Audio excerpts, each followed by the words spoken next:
53.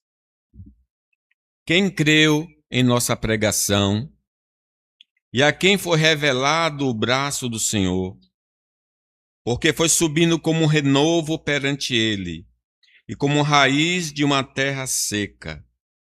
Não tinha aparência nem formosura. Olhámo-lo, mas nenhuma beleza havia que nos agradasse. Era desprezado e o mais rejeitado entre os homens, homem de dores e que sabe o que é padecer. E como um de quem os homens escondem um rosto, era desprezado, e dele não fizemos caso. Certamente ele tomou sobre si as nossas enfermidades, e as nossas dores levou sobre si. E nós o reputávamos por aflito, ferido de Deus e oprimido. Mas ele foi transpassado pelas nossas transgressões e moído pelas nossas iniquidades. O castigo que nos traz a paz estava sobre ele, e pelas suas pisaduras fomos sarados. Todos nós andávamos desgarrados como ovelhas, cada um se desviava pelo caminho, mas o Senhor fez cair sobre ele a iniquidade de nós todos. Ele foi oprimido e humilhado, mas não abriu a boca. Como um cordeiro foi levado ao matadouro, e como ovelha muda perante os seus tosqueadores, ele não abriu a boca. Por juízo opressor foi arrebatado, e de sua linhagem, quem dela cogitou? Porquanto foi cortado da terra dos viventes. Por causa da transgressão do meu povo, foi ele ferido. Designaram-lhe a sepultura com os perversos, mas com um rico esteve na sua morte, posto que nunca fez injustiça, nem dolo algum se achou em sua boca. Deus aplica a sua palavra. Meus irmãos, a absolvição de nossas culpas é um presente imerecido que brota do coração de Deus. Por meio do sacrifício de Cristo, a porta do perdão se abre para todo aquele que deposita fé em Jesus. Filho, perdoados estão os teus pecados. Essa é a gloriosa mensagem que ecoa das mansões celestiais e motiva mensageiros a percorrer a terra, anunciando as boas novas de salvação. O desejo do Senhor é que a luz dessa notícia alcance cada coração. Deus não quer que o homem se perca, mas que todos cheguem ao pleno conhecimento da salvação. A seguir, vamos mergulhar na profundidade desse perdão divino. Em primeiro lugar, sobre o perdão divino. Há uma indiferença dos homens ao perdão divino. Diz o versículo 1. Quem creu em nossa pregação e a quem foi revelado o braço do Senhor? Pergunta o profeta. A boa notícia, irmãos, do perdão é frequentemente recebida com incredulidade. Se tem falado há muito tempo e os homens não demonstram muita atração por elas. Poucos são os que inclinam o coração para crer na pregação e reconhecer a intervenção divina. O próprio Isaías já estava assim maravilhado pelo fato dos homens não abraçarem. A maioria prefere as vaidades do mundo, desprezando o braço estendido do Senhor, que oferece a salvação e a cura. Deus é bom, mas os homens não querem essa bondade divina. Mesmo em uma nação permeada por símbolos e discursos cristãos, vivemos o paradoxo da distância espiritual. Quantos carregam um crucifixo, imagens em casa, eles têm, mas não têm uma relação com aquilo que ele simboliza. Ter acesso à informação sobre a graça não significa necessariamente apropriar-se dela, porque os judeus nasceram no Evangelho. Foram criados no evangelho, mas não receberam o evangelho. Veio para o que era seus, e os seus não receberam. Muitos vivem debaixo do guarda-chuva da cultura cristã, mas permanecem áridos em seus corações. Dizem que 20%, 30% de evangélicos. Mas vamos imaginar que eles fossem evangélicos verdadeiros, mas ainda quantos estão fora da igreja? Né? No Brasil. O que é que diz João? O evangelista João 13. Declarou-lhe Jesus: quem já se banhou não necessita de lavar senão os pés. Quanto ao mais, está todo limpo. Ora, vós estáis limpos, mas não todos. Pois ele sabia quem era o traidor. Foi por isso que disse: nem todos estáis limpos. A convivência de Judas com Jesus prova que é possível estar fisicamente perto da fonte da vida e ainda assim morrer de sede espiritual. Ele estava ali no poço, aquele que pode oferecer a água da vida.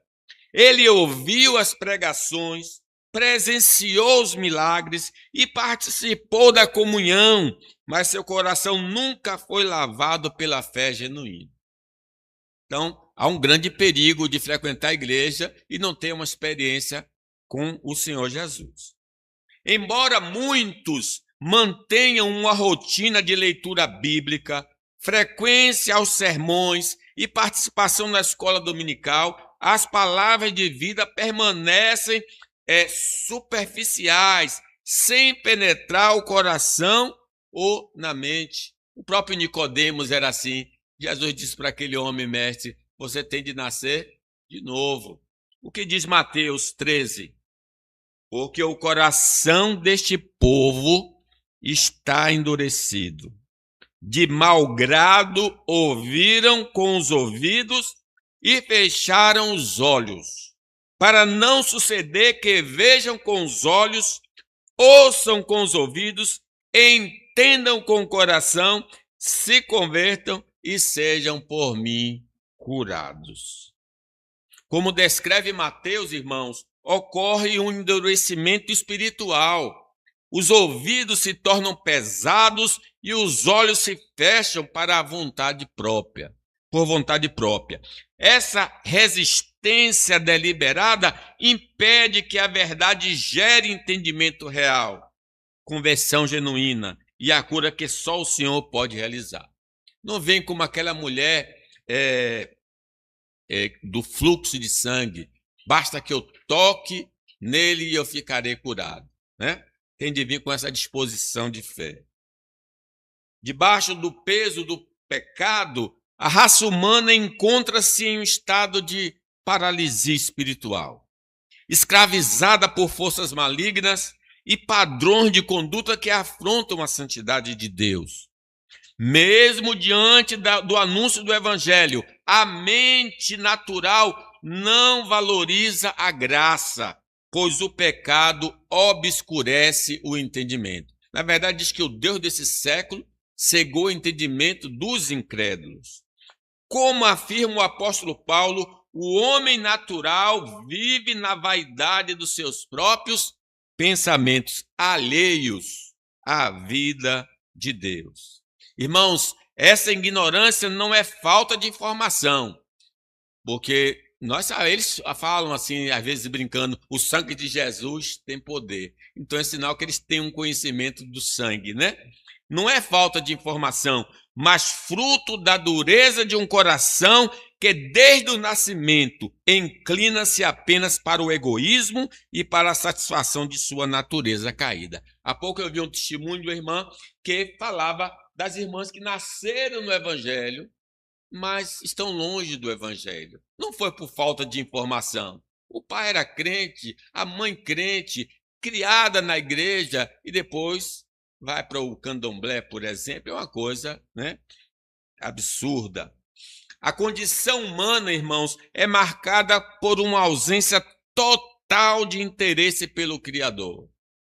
Diz a Eclesiastes: lembra-te do teu Criador no dia da tua mocidade, antes que venham os maus dias. Como declara a Escritura, não há quem busque a Deus por iniciativa própria, pois nosso entendimento está cauterizado pelo pecado. Contudo, diante dessa paralisia, Deus toma a iniciativa. Jesus disse: eu vim buscar e salvar o que se havia perdido. Ele envia a Deus seus mensageiros com um convite urgente e misericordioso, questionando por que persistimos em investir nossa vida naquilo que é vazio e incapaz de nutrir. Aquele que tem sede, venha a mim e beba. O Senhor nos convoca a trocar o esforço inútil pelo banquete da sua graça, prometendo uma aliança eterna baseada na fidelidade e na vida que jamais se apaga. Ele veio dar vida e vida com abundância. Muitos irmãos buscam a justificação através do cumprimento de normas e da prática de caridade. Essas coisas têm o seu valor, mas não para a salvação, mas como evidência de salvação. Mas isso é uma armadilha, seguir o caminho das normas e da caridade. A Escritura ensina que as obras da lei são incapazes de salvar qualquer ser humano, porque pela lei vem um pleno conhecimento do pecado. Em vez de abrir as portas do céu, a lei atua como um tribunal onde o mundo inteiro é declarado culpado.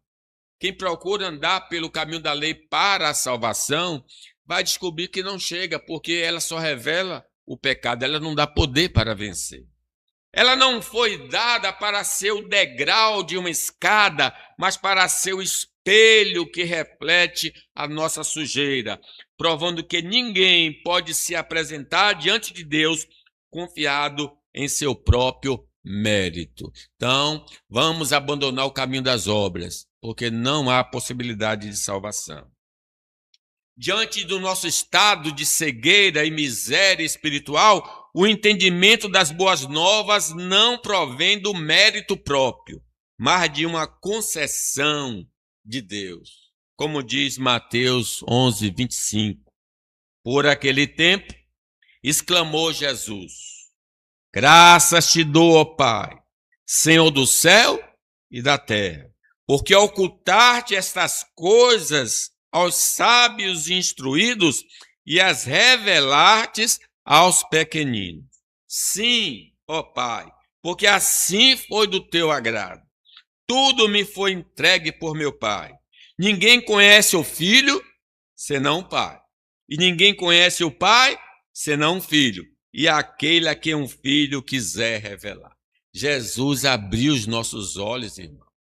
Não físicos, espirituais. Iluminou os olhos do nosso entendimento. É uma graça maravilhosa. Jesus celebra o fato de que a salvação não é conquistada pela erudição dos sábios, mas é revelada aos pequeninos, aqueles que conhecem sua total dependência. Bem-aventurados os pobres de espírito, porque dos tais é o reino dos céus. O conhecimento do Pai e do Filho não é um troféu intelectual, mas um presente dado àqueles a quem um filho decide revelar, segundo o agrado do Pai. É um motivo de sempre render graças a Deus. Obrigado por ter me revelado Jesus. O Evangelho só se torna eficaz quando o Espírito Santo prepara o solo do coração. No relato de Atos 16, vemos que Lídia ouvia atentamente, mas foi o Senhor que abriu seu coração para que ela pudesse de fato compreender as palavras que Paulo falava. Essa abertura divina não resultou apenas em um entendimento intelectual, mas em uma transformação profunda que alcançou sua família e transbordou em hospitalidade e serviço ao servo de Deus. Houve uma mudança de Lídia, porque Deus operou nela. Rendemos graças ao Senhor, pois reconhecemos que não foi por nossa sabedoria, mérito ou compreensão do Evangelho, mas por misericórdia.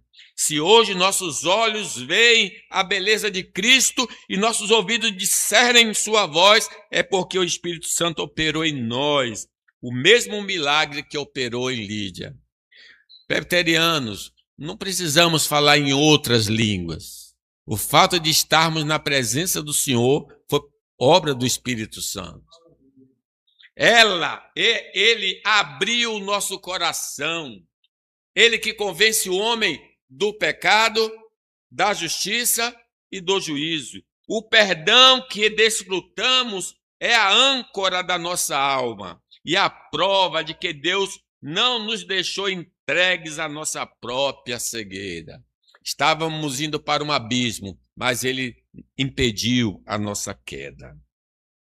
Se a mensagem do perdão de pecados parece algo teórico, imaginário ou difícil de compreender, isso é o reflexo de um entendimento que ainda não foi despertado pela luz.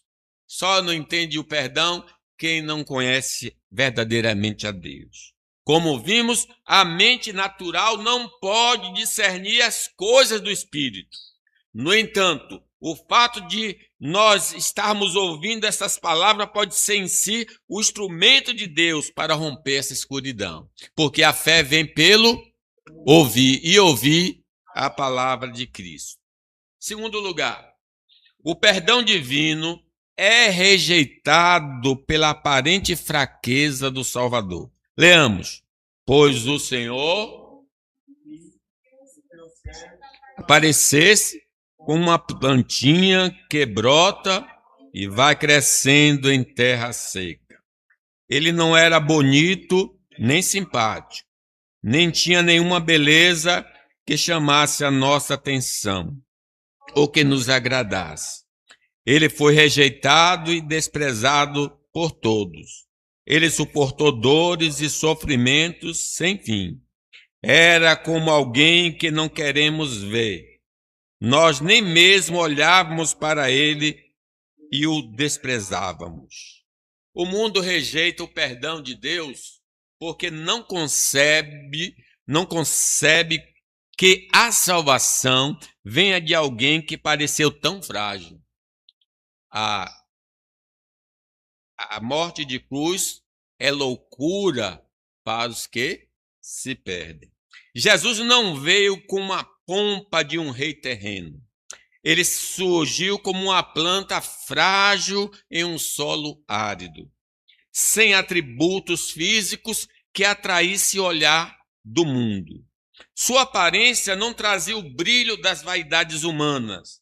Por ser um homem de dores, familiarizado com o sofrimento e o desprezo, a humanidade virou o rosto para ele. Nós sabemos que uma das mulheres mais bonitas do mundo é Vasti, lá de Esdras, né? De Esther. Ela é uma das mulheres mais bonitas do mundo. Absalão era o homem mais bonito do mundo. O próprio Davi, todos eles eram cercados dessa beleza. Mas Jesus não gozava dessa beleza para não ser confundido por coisas efêmeras e passageiras, né? O perdão é ignorado porque o custo dele foi a humilhação daquele que o mundo considerou insignificante. No cenário das vaidades humanas, a beleza e o status são moedas de troca. Tem muita gente que consegue emprego porque é simpático. Ô, mano, você é bom, vem aqui vendedor, vem aqui na recepção, né? A beleza facilita a entrada da pessoa no mercado de trabalho, por exemplo, e até conseguir namorado e namorada também, né? A Bíblia registra como Sara, Esté, Absalão foram notados e elevados por seus atributos físicos e sociais. No entanto, quando o Criador decide pisar na terra para realizar a obra mais importante da história, a nossa redenção, ele escolheu abrir mão de todo e qualquer atributo que pudesse atrair o interesse natural do homem. Então, vejam as razões por que Jesus é desprezado. Jesus não usou a chave da beleza ou do carisma para abrir portas. Ele veio em uma forma que desafia o nosso culto à aparência, provando que o valor da sua missão não residia no que os olhos veem, mas naquilo que o coração perdoado discerne. Veja o versículo 2. Ele não era bonito nem simpático, nem tinha nenhuma beleza que chamasse a nossa atenção ou que nos agradasse.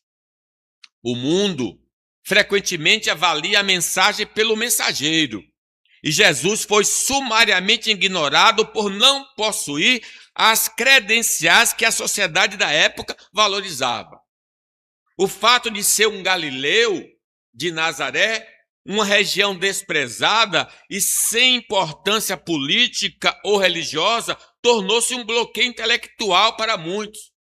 Pode vir alguma coisa boa de Nazaré? Então ele era rejeitado não só porque não era simpático, mas ele vinha da região pobre, ele vinha do interior. Como é que esse Tabaréu veio para aqui querer ensinar teologia? Essa mais ou menos é a reação que os judeus tinham acerca de Jesus. João 1:44 diz: Ora, Filipe era de Betsaida, cidade de André e de Pedro. Filipe encontrou a Natanael e lhe disse: Achamos aquele de quem Moisés escreveu na lei e a quem se referiram os profetas, Jesus, o Nazareno, filho de José. Aí a reação de Natanael, homem crente. Perguntou-lhe Natanael: de Nazaré pode sair alguma coisa boa? Então, quando sabia que Jesus era de lá, ele perdia o crédito. Respondeu-lhe Filipe: vem e vê. O questionamento de Natanael, pode vir algo bom de Nazaré, resume a ignorância humana que tenta limitar a ação de Deus aos centros de prestígios e poder. O perdão divino é rejeitado porque o expiador não carrega o selo de aprovação da elite social. Muitos rejeitam o perdão de Deus por causa de um preconceito enraizado contra a origem de Jesus. Ele era o quê? Um judeu. Ele pertence ao povo a quem Deus confiou as alianças, a lei e as promessas. Nós sabemos que o mundo são contrários aos judeus, há uma perseguição aos judeus. O antissemitismo atua como uma venda espiritual. Ao odiar a linhagem de onde o Messias veio, as nações acabam rejeitando o próprio salvador. Ele é judeu? Não quero saber. Se é judeu, a pessoa não quer Jesus porque é da sua nacionalidade. Romanos 9 nos lembra que a glória e o Cristo descendem de Israel. E desprezar essa origem é desprezar o plano soberano de Deus para remir a humanidade, porque é um descendente de Abraão que iria abençoar todas as famílias da terra. O status socioeconômico de Jesus foi e continua sendo um entrave para a aceitação de sua mensagem. Em um mundo que idolatra o acúmulo e o conforto, um Messias que não tem onde reclinar a cabeça é visto como alguém irrelevante. Ele não se daria muito bem nas igrejas da prosperidade, né? Ele não oferece o tipo de prosperidade que o rico deseja, nem o tipo de revolução material que o pobre muitas vezes busca, ao cumprir a triste realidade de Provérbios 19:7. O pobre é desprezado por todos os seus parentes, quanto mais por seus amigos. Embora os procure para pedir-lhe ajuda, não os encontra em lugar nenhum. Jesus era pobre, gente. Jesus experimentou o abandono reservado aos miseráveis, provando que o perdão que ele oferece não pode ser comprado nem medido por posses, o que fere o orgulho de uma sociedade baseada no ter, no ser e no poder. Diferente dos líderes do seu tempo, Jesus não se aliou a facções políticas ou movimentos de libertação terrena. Sua neutralidade em relação ao poder humano e sua fidelidade exclusiva ao reino de Deus geraram uma reação sem precedentes. É incrível. Os inimigos se tornaram amigos para combater Jesus. Os herodianos, os fariseus, os saduceus, todo mundo se reuniu com um propósito, enfim, matar a Jesus. Herodes, o poder local, Pilatos, o Império Romano, os líderes religiosos de Israel e os gentios deixaram de lado suas diferenças para conspirar contra o santo servo. O perdão de Deus é rejeitado porque não serve aos interesses de nenhuma agenda política, expondo a hipocrisia de todos os sistemas humanos. Todos naquele momento rejeitaram Jesus Cristo. Jesus era visto com desconfiança por ser um leigo aos olhos da elite sacerdotal. Não possuía as credenciais das escolas rabínicas oficiais. Isto é, ele não era um teólogo formado. Não tinha passado por nenhum mestre da época. Então, quando ele pregava, quem lhe deu autoridade para pregar? Cadê seu diploma para você estar ministrando teologia? Ele era desprezado por isso. No entanto, o que mais causava rejeição não era a sua origem, mas a sua mensagem. Um chamado radical ao arrependimento que colidia com os interesses pecaminosos dos seus ouvintes. Ao exigir a negação de si mesmo e o tomar a cruz diariamente, Jesus apresentava uma afronta direta àqueles que buscavam uma religião de conveniência, revelando que o perdão dos pecados exige a morte do eu para que a vida de Deus possa florescer. Quem quer vir após mim, negue-se a si mesmo. O método escolhido por Deus para realizar o perdão dos pecados é uma afronta direta ao orgulho humano. Os judeus buscam, ou os gregos buscam sabedoria, não é isso? Os judeus pedem sinais, mas nós pregamos a Cristo. Poder de Deus e sabedoria de Deus. Para os judeus, irmãos, que buscavam sinais de poder e o Messias conquistador, a crucificação era um escândalo e uma maldição. Para os gregos, que valorizavam o intelecto e a lógica, a ideia de um Deus que morre era uma loucura absoluta. No entanto, o que o mundo descarta como fraqueza ou insensatez, Deus estabeleceu como instrumento máximo de sua sabedoria e poder. A cruz não é apenas um evento histórico, mas o filtro divino que separa a autossuficiência da salvação. Crê no Senhor Jesus e será salvo tu e a tua casa. Diante de tamanha graça, cabe a nós perguntar: o que ainda nos faz resistir ao perdão? Quais as barreiras invisíveis, sejam elas o orgulho, o apego ao mundo ou o medo da renúncia, têm nos impedido de caminhar fielmente com Cristo? Apesar de nossa hesitação, a voz do Salvador atravessa os séculos com a mesma urgência. Venham a mim todos vocês que estão exaustos sob o peso dos seus fardos, e eu lhe darei descanso. Jesus nos convida a trocar a tirania do pecado por sua liderança, sua mansidão, prometendo que, ao aprendermos com sua humildade, encontraremos finalmente o repouso para nossa alma tanto buscada. Vinde a mim, diz o Senhor. A minha paz eu vos dou, não vos la dou como o mundo dá. Terceiro lugar, irmão. O perdão divino foi possível porque Jesus foi punido em nosso lugar. Certamente, Ele tomou sobre si as nossas enfermidades e as nossas dores levou sobre si. Nós o reputávamos por aflito, ferido de Deus e oprimido. Mas ele foi transpassado pelas nossas transgressões e moído pelas nossas iniquidades. O castigo que nos traz a paz estava sobre ele, e pelas suas pisaduras fomos sarados. Todos nós andávamos desgarrados como ovelhas. Cada um se desviava pelo caminho, mas o Senhor fez cair sobre ele a iniquidade de nós todos. O perdão divino não é um ato de negligência para com o pecado. Deus simplesmente não esquece, não é assim. Tem um versículo que diz que Deus esquece, mas para esquecer ele tem de fazer algo através de Cristo. Mas o resultado de um sacrifício substitutivo.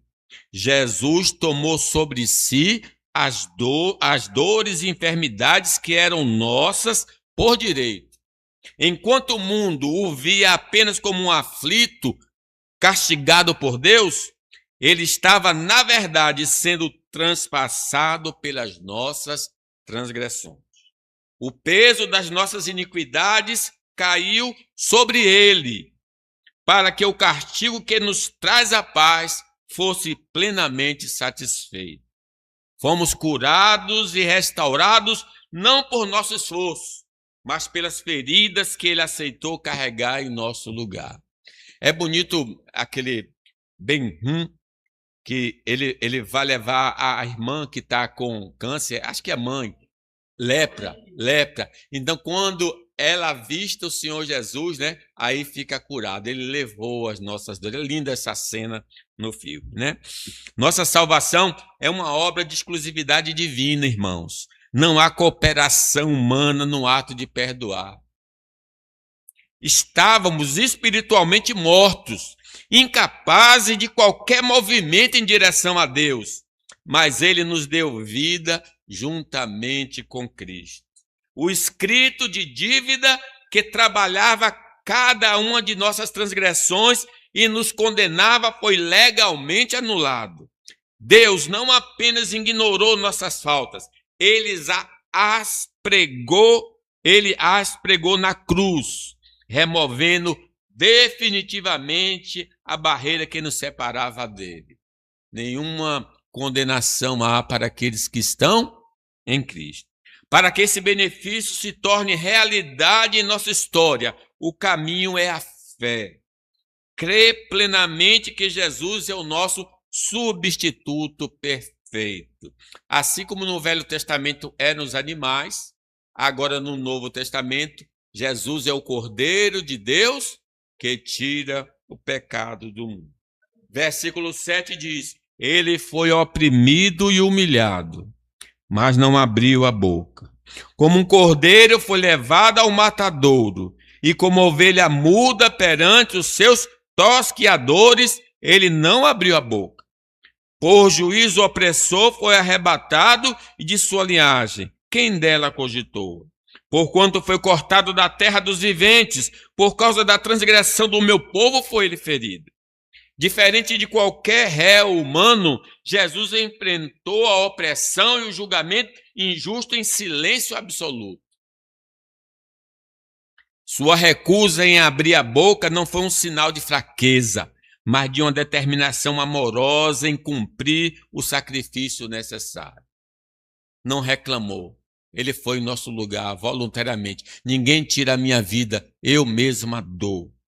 Como um cordeiro levado ao matadouro, ele aceitou ser cortado da terra dos viventes para pagar a dívida que não era sua. Esse despojamento total dos seus direitos é a prova máxima de um amor que transcende o entendimento. A entrega da sua própria vida para transformar pecadores em amigos. Ninguém tira a minha vida. Eu mesma dou, tenho poder para dar, poder para tomar. Este mandamento eu recebi do meu Pai. O perdão total que desfrutamos só foi juridicamente possível porque Jesus viveu uma vida de absoluta santidade. O cordeiro tinha de ser sem defeito. Mesmo sendo tentado a abandonar o caminho da cruz e evitar o sofrimento, ele permaneceu fiel por amor a nós. Por não possuir pecado algum, Jesus pôde assumir a posição de nosso fiador perante o tribunal do Senhor. Como nos revela Colossenses, ele tomou o registro de nossas dívidas, as ordenanças que nos condenavam e nos eram prejudiciais, o removeu inteiramente, cravando na cruz e selando nossa liberdade com sua inocência. Irmãos, não tem condenação mais para nós, que estamos em Cristo Jesus.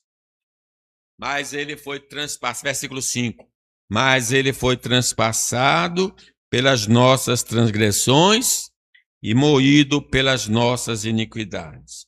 O castigo que nos traz a paz estava sobre ele, e pelas suas pisaduras fomos sarados. O esquecimento divino de nossas transgressões não é uma falha de memória, mas o resultado jurídico de punição de Cristo em nosso lugar. Deus esqueceu nossos pecados porque a nossa conta foi integralmente paga no Calvário. Dos teus pecados não me lembrarei jamais. Então não fique sofrendo por causa deles. Quando cremos em Jesus, cremos que Jesus foi moído por nossas iniquidades, o efeito imediato é uma paz profunda e objetiva com o Pai. Justificados pela fé, temos paz com Deus por meio do nosso Senhor Jesus. Não temos mais medo de Deus, não temos medo de nos encontrar com Deus, porque nossa relação foi restaurada em Cristo. O castigo que nos era devido caiu sobre o substituto, e essa substituição remove o terror, o medo do juízo. Para quem está em Cristo, o encontro com Deus deixa de ser um tribunal de medo e torna-se um reencontro de amor, pois fomos purificados por seu sangue. O sangue de Jesus nos purifica de todo pecado. Terceiro, o perdão divino foi planejado por Deus Pai. O Senhor Deus diz: eis que eu quis maltratá-lo, quis fazê-lo sofrer. Ele ofereceu a sua vida como sacrifício para tirar pecados e por isso terá uma vida longa e verá os seus descendentes. Ele fará com que o meu plano dê certo. Não foi acidente a morte de Jesus, foi plano de Deus, foi plano do Senhor. O perdão divino é o resultado de um planejamento eterno. Como diz Isaías, o sofrimento de Cristo foi de maneira misteriosa e profunda a vontade do Senhor. O Pai não foi um espectador passivo da dor do Filho. Ele foi o arquiteto de um plano onde a entrega de Jesus como sacrifício era o único meio de remover o pecado. Por isso diz: Deus amou o mundo de tal maneira que deu seu Filho unigênito. Ao oferecer sua vida, Cristo garantiu o sucesso do propósito divino. Diz: a minha comida é fazer a vontade do meu Pai. Assegurando então esse processo de reconciliação. Veja o que diz Apocalipse: e adorá-la-ão todos os que habitam sobre a terra, aqueles cujos nomes não foram escritos no livro da vida do Cordeiro, que foi morto desde a fundação do mundo. Então, um plano eterno. O Cordeiro foi morto nos decretos eternos de Deus, muito antes de o primeiro pecado ser cometido. A nossa salvação já estava elaborada. Que coisa gloriosa. Deus não improvisa. Que brasileiro que gosta de improvisar. Deus não improvisa, Deus planeja. Isso significa que quando Deus nos criou, Ele já havia providenciado o meio de nos resgatar. Nossos nomes escritos no livro da vida não dependem das circunstâncias temporais, mas repousa na decisão soberana e eterna de um Deus que planejou a nossa redenção antes de lançar os fundamentos da terra. Por isso que diz, ele nos escolheu antes da fundação do mundo. Atos 22, 23. Sendo este entregue pelo determinado desígnio e presciência de Deus, vós o matastes, crucificando por mãos de iníquos, ao qual, porém, Deus ressuscitou, rompendo os grilhões da morte, porquanto não era possível fosse ele retido por ela. A morte de Jesus não foi um acidente, mas foi nem a vitória do mal, foi o cumprimento exato do plano e da presciência de Deus. Embora tenha sido executado por mãos de pecadores e movida pela maldade humana, a crucificação era o instrumento soberano do Pai para nos conceder perdão e vida eterna. O mal planejou uma derrota, mas Deus determinou uma redenção. Ao ressuscitar a Cristo, Deus provou que a morte não poderia reter aquele que cumpria um propósito eterno, transformando o maior crime da história no maior benefício para a humanidade. Olhai para mim e sede salvos todos os moradores da terra. Reconhecemos como um profundo mistério a forma como a soberania de Deus e a responsabilidade humana operam em conjunto na cruz. Embora os homens tenham agido sob a inclinação dos seus próprios corações, Deus utilizou esses mesmos atos para executar o seu plano eterno de salvação. Movido não por nossos méritos, mas por sua riqueza e misericórdia, o Pai providenciou o resgate para os seus escolhidos. Quando ainda estávamos inertes e mortos em nossos delitos, ele nos deu vida juntamente com Cristo, provando que a salvação é, do início ao fim, um triunfo da graça sobre a nossa condenação. Irmãos, o resgate da humanidade não foi motivado por nada que tivéssemos feito, mas exclusivamente pela bondade, misericórdia e amor do Senhor. Todos pecaram, destituídos estão da glória de Deus. Como ensina o apóstolo Paulo em Tito, a salvação não é um pagamento por obras de justiça que praticamos, mas um ato de pura misericórdia. As misericórdias do Senhor são as causas de não sermos consumidos, porque a sua misericórdia não tem fim. Por meio de Jesus, fomos transformados de culpados em herdeiros, recebendo a esperança concreta da vida eterna como um presente imerecido ou graça e ricamente derramada sobre nós. Esta verdade aniquila qualquer pretensão de que nossas virtudes ou boas obras tenham influenciado a decisão de Deus. Romanos 8, 5, 8.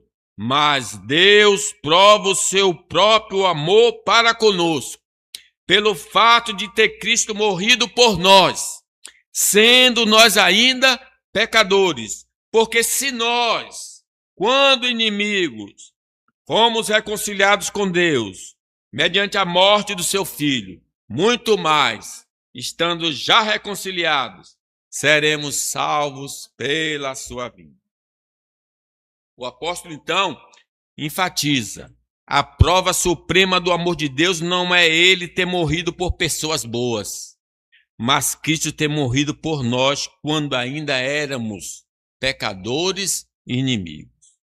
Se a sua morte foi capaz de nos reconciliar quando éramos rebeldes, quanto mais a sua vida ressuscitada nos garantirá a salvação plena quando ele vier com poder e grande glória. Meus irmãos, o resgate que recebemos não nos torna independentes ou merecedores de novos favores por nossos próprios esforços. Mesmo sendo crentes hoje, nossa aptidão para receber as bênçãos do Senhor continua repousando exclusivamente na graça do Senhor. Tudo que nós recebemos é graça. Graça, maravilhosa graça de Jesus. O princípio da graça é permanente. Tanto o amparo nesta vida quanto a glória na eternidade são frutos do amor imutável de Deus e da sua eficácia eterna da obra redentora de Cristo. Nenhuma virtude pós-conversão substitui a nossa necessidade absoluta de estarmos escondidos em Jesus. Então, é uma mensagem gloriosa no dia da ceia, o perdão dos nossos pecados, irmãos. Essa semana está começando. Não se esqueça que Jesus pagou sua dívida. Você não é uma pessoa endividada, você é uma pessoa salva. Viva como salvo, glorifique a Deus, agradeça a Deus, louve a Deus e peça para que outros também possam conhecer essa salvação. Que Deus nos abençoe.